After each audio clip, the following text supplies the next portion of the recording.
Bonjour à toutes et à tous et bienvenue pour ce dernier numéro de Football Club Amateur avant les vacances de fin d'année. Alors pour ce dernier numéro, nous serons en plateau tout simplement Jérôme Julia, le capitaine de Blagnac, et puis aussi Jérôme Dupuis qui lui évoluait l'année dernière à Balma et qui cette année évolue à Saint-Alban. Voilà, nous revenons avec eux bien évidemment sur leur saison et sur leurs ambitions, ainsi aussi que leur passé, puisque ce sont deux joueurs qui sont trentenaires. Et on commence tout de suite, Fred, avec les présentations. Oui, c'est une émission vintage parce que quand ils ont débuté le football, c'était au siècle dernier, on peut dire ça. C'était la fin du XXe siècle. Ils sont aujourd'hui de plein pied dans le XXIe siècle et toujours en activité. C'est Jérôme Dupuis, donc à Saint-Alban, qui est un club qu'il a rejoint cette année après de longues saisons à Balma, formé au TFC, et Jérôme Julia, formé aussi au TFC, né aussi un 22 août, parce qu'on s'est aperçu au début de l'émission qu'ils étaient nés le même jour, pas la même année. Jérôme, de 22 août. Voilà, pas la même année. Et Jérôme qui est donc à Blagnac depuis 1991, donc joueur fidèle comme il en existe de moins en moins. Et on aura aussi au téléphone un peu plus tard dans l'émission Jean-François Mouens, un autre ancien joueur de bon niveau qui a joué au Fontaine, qui a été formé à Nantes, qui est aujourd'hui à Fonsorbe et qui a bientôt 40 ans. C'est encore autre chose. Encore plus vintage, ouais, comme voilà. Tu dis. Ouais. Jérôme, peut-être pour commencer avec vous sur cette fidélité à Blagnac. Première licence signée en quelle année? Blagnac, donc 91. Je crois que 91, ouais. 92, ouais. Et est-ce qu'on s'attend, quand on signe en 91-92, à faire une aussi longue et aussi belle carrière avec Blagnac? Non, du tout, parce que bon, j'avais quitté le TFC et je suis arrivé à Blagnac. J'étais encore jeune joueur parce que j'avais 18 ans, je sortais de pré-centre de formation de Toulouse, donc je ne savais pas quelle serait la suite de ma carrière, quoi. Il y avait une envie de bouger à un moment donné dans cette période-là, ou toujours l'envie de rester à Blagnac? Et qu'est-ce qui fait en fait qu'on reste autant de temps dans un club finalement? Je pense que j'ai eu l'opportunité dès mon arrivée à Blagnac de rentrer à la mairie. J'ai eu la possibilité d'avoir un emploi. Donc il me trouvait tout à fait normal d'être fidèle au club par rapport à ce qu'il m'avait donné. Donc puis après, bon, j'ai pas eu d'autres sollicitations non plus. D'accord, donc une belle fidélité effectivement, Fred. Oui, Jérôme, tu étais au TFC, donc tu l'as dit, formé là-bas, 18 ans, tu es arrivé à Blagnac. Pourquoi avoir quitté le TFC? Est-ce qu'à un moment donné, tu as pensé à être pro, tu as envisagé le truc? Pourquoi ça s'est pas fait? Tout simplement parce que j'avais pas le niveau. Je crois qu'à un moment donné, il faut savoir reconnaître le niveau qu'on a, et je crois que j'avais pas le moyen de passer le cap supérieur. Donc à l'époque, c'est Jean-Michel Bénézé qui m'a redirigé vers Blagnac. Qui était le CTR de l'époque? Oui, qui était CTR de l'époque. Et Blagnac qui jouait en quelle division, pardon, à ce moment-là? À l'époque, c'était le championnat national 2. C'était CN2, donc c'était l'équivalent de... Non, c'était encore la troisième division. La D3 encore? D'accord. C'était encore la troisième division. Dernière année, je crois, puisqu'après c'est passé... CN2, c'est ça? Il y a eu CN1, CN2, CN3. Voilà. Ouais. Et donc il est arrivé à Blagnac à l'époque Busichelli. C'était un petit jeune encore, hein. Il était dans le bus, il s'asseyait devant, il était sage. Il portait les sacs est-ce que ça a changé à Blagnac depuis à Blagnac, est-ce que ça a changé l'atmosphère, l'ambiance? Est-ce que la vie d'un joueur de CFA est la même aujourd'hui qu'il y a 15 ans? On va dire que les mentalités ont changé, quoi. Je veux dire, moi qui ai connu l'époque il y a 10 ou 15 ans en arrière, au jour d'aujourd'hui, la mentalité a beaucoup changé. C'est vrai que on a tendance un peu à perdre certaines valeurs qui sont la convivialité et ce qui peut faire la solidarité d'un groupe aujourd'hui. Ouais. Pourtant, à Blagnac, c'était quand même un club qui a gardé, un club assez familial, non? Oui, non, mais je veux dire, si tu es resté, c'est pas pour rien non plus. À Blagnac, je pense que c'est un peu la plupart des équipes aussi, d'après ce qu'on entend à droite à gauche. Je suis mal placé puisque moi j'ai fait que Blagnac, donc j'ai pas eu l'occasion de voir ailleurs ce qui se faisait. Bon, d'après ce que j'entends, c'est quand même un peu général, même s'il y a quand même certains clubs, notamment Saint-Alban, qui a réussi à créer une certaine convivialité autour du groupe, ça et tout. C'est une de leurs forces justement. Donc moi, ce que je constate surtout par rapport aux années passées, c'est surtout ce manque de convivialité qu'on pouvait retrouver. Que ce soit après les entraînements, après les matchs, on a un peu perdu ce côté-là.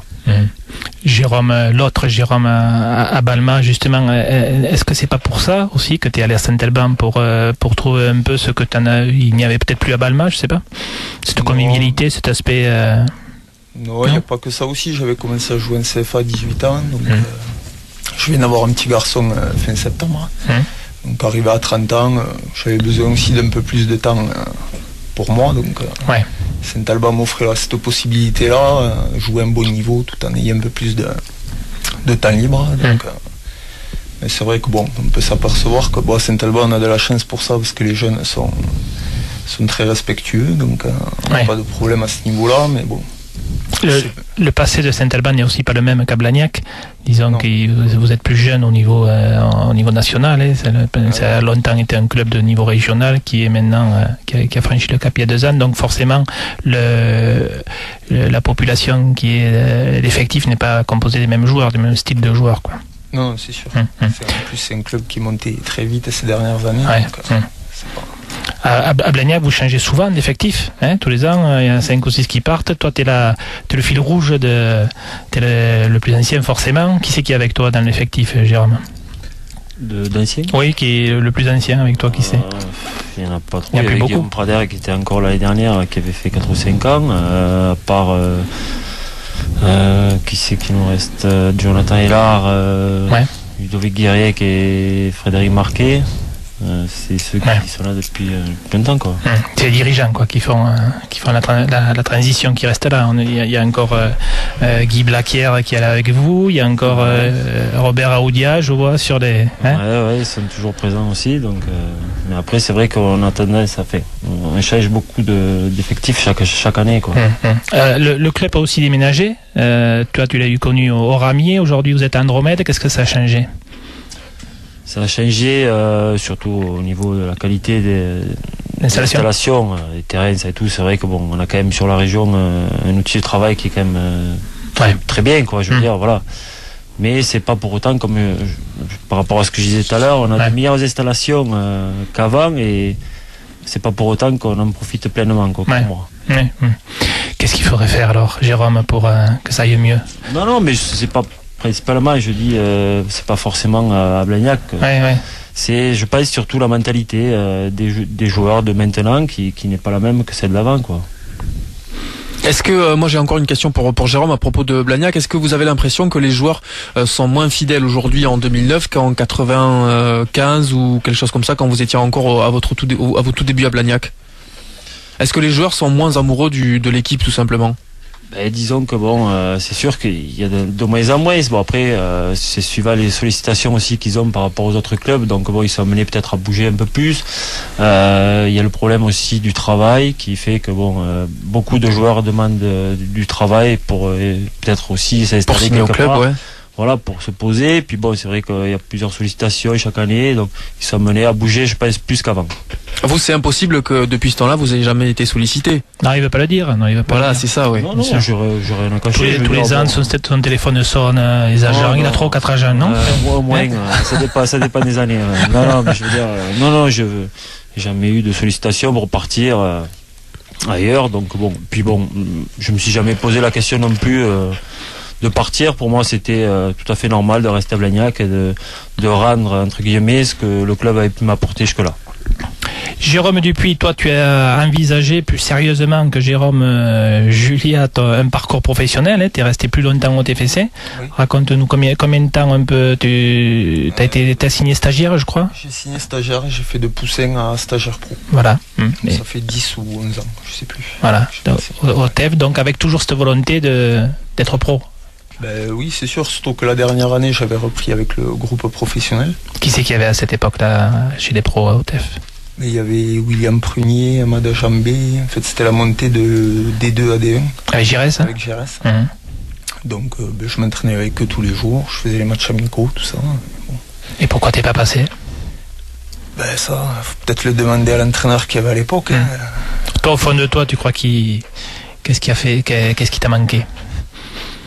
Ça, comme je vous dis, je sais pas trop. Ce qui est un peu frustrant, c'est qu'on m'ait jamais donné ma chance pour pouvoir voir justement si j'avais le niveau ou pas. Donc, qui c'est qui avait à ton poste à ce moment-là en concurrence? À ce poste-là, c'était Thierry Moreau. Donc c'est vrai quand même, c'était un joueur assez influent quand même, parce que ça faisait un moment qu'il était là, c'était le capitaine. Donc,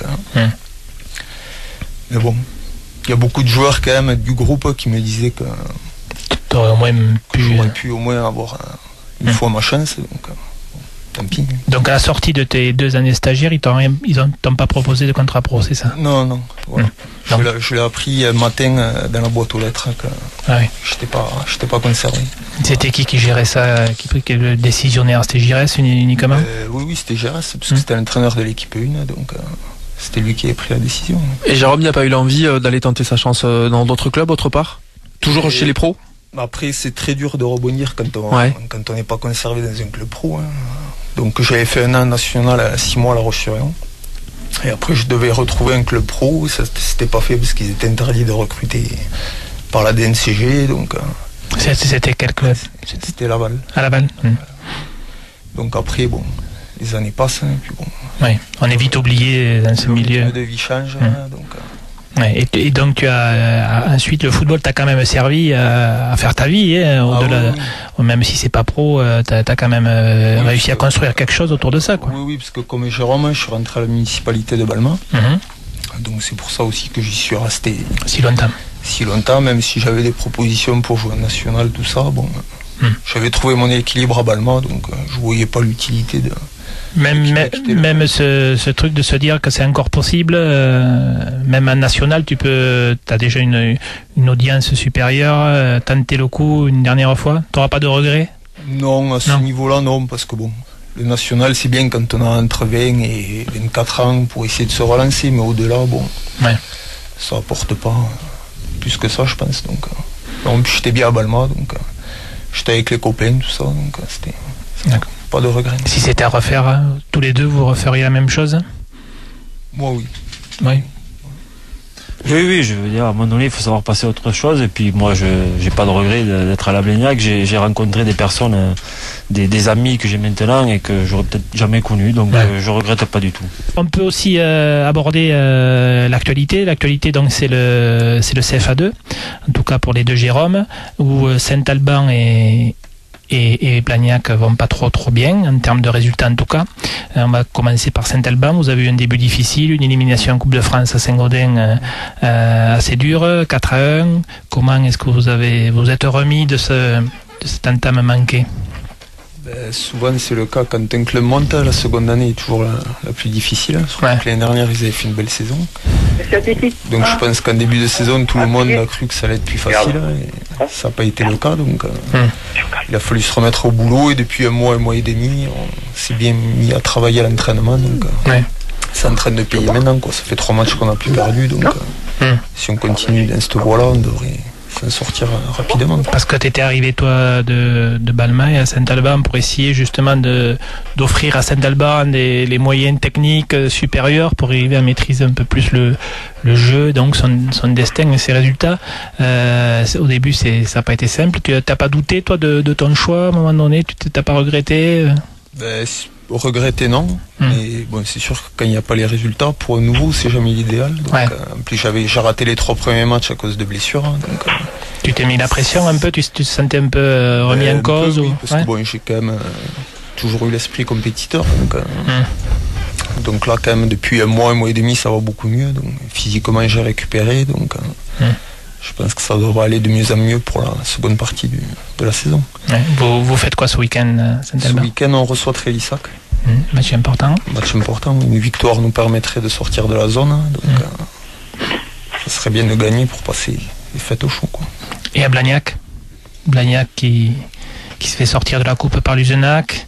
Vous êtes aussi en termes de classement, je crois à peu près pareil, non? Je crois qu'on est 2 points devant. Donc c'est à peu près pareil, nous c'est pareil, on traverse une période difficile, ça fait un petit moment maintenant, on a eu pas mal de suspendus, c'est vrai, pour de longues durées, donc ça a été difficile de travailler dans la continuité, d'avoir des automatismes par rapport à l'équipe. Bon, je cherche pas des excuses par rapport à ça, il n'y a pas que ça non plus, mais enfin bon, ça nous a pas aidé pour travailler dans la continuité et aborder les matchs du mieux possible. Mais c'est vrai que on s'aperçoit que le championnat va être long et difficile, je pense, jusqu'à la fin. Tous les ans, Blagnac a du mal à démarrer. Vous finissez plutôt bien, en fait, depuis 2 ans, c'était ça. Vous reproduisez un peu le schéma du club. Est-ce que c'est un hasard ou pas? Je sais pas si c'est un hasard. C'est vrai que l'année dernière, on a fait un bon parcours en coupe. Après Monaco, on a aligné, je crois, 6 ou 7 victoires d'affilée qui nous a permis de finir 5e du championnat. Donc maintenant, il va falloir prendre de mauvaises habitudes, de mal démarrer et puis après espérer se rattraper en seconde partie parce que c'est pas une certitude, quoi. Je veux dire, on peut aussi bien passer à côté et puis se retrouver relégable en fin d'année. Donc je veux dire, il va falloir réagir au plus vite dès samedi à la réception d'Agen. C'est un match très important avant la mini-trêve qui arrive de Noël, donc c'est important pour nous de réagir. Voilà, c'était donc Football Club Amateur. On se retrouve dès la rentrée pour un nouveau numéro. Au revoir.